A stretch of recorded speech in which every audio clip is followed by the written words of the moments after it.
ఇంగ్లాండ్లోని ఆక్స్ఫర్డ్ షైర్లోని బ్లెన్హీమ్ అనే ప్యాలెస్ నుంచి బంగారు టాయిలెట్ కమోడ్ చోరీ ఘటన అందరికీ తెలిసిందే.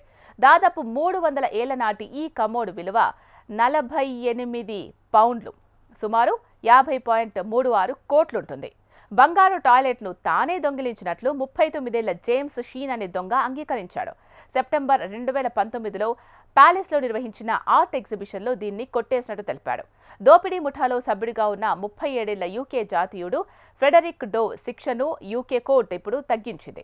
గతంలో అతని 21 నెలల జైలు శిక్షను తగ్గించిన కోర్టు ఇప్పుడు జీతం లేకుండా 240 గంటలు పనిచేయాలని ఆదేశించింది. సెప్టెంబర్ 2019లో బ్లెన్హీమ్ ప్యాలెస్లో జరిగిన ప్రదర్శనలో అమెరికా అనే బంగారు టాయిలెట్ హైలైట్గా నిలిచింది. దీనిని ఇటాలియన్ కళాకారుడు మౌరిజియో కాటెలాన్ రూపొందించారు. ఇది 18 క్యారెట్ల బంగారంతో తయారు చేయబడింది. దాదాపు 98 కిలోగ్రాముల బరువు కలిగి ఉంది. ఇందులో దాదాపు 20 కిలోల బంగారాన్ని ఉపయోగించడం జరిగింది. దీని విలువ దాదాపు 28 కోట్లు. ఫ్రెడరిక్తో పాటు పోలీసులు మరో 2 వ్యక్తులను అరెస్ట్ చేశారు. Michael Johnson, James Shein.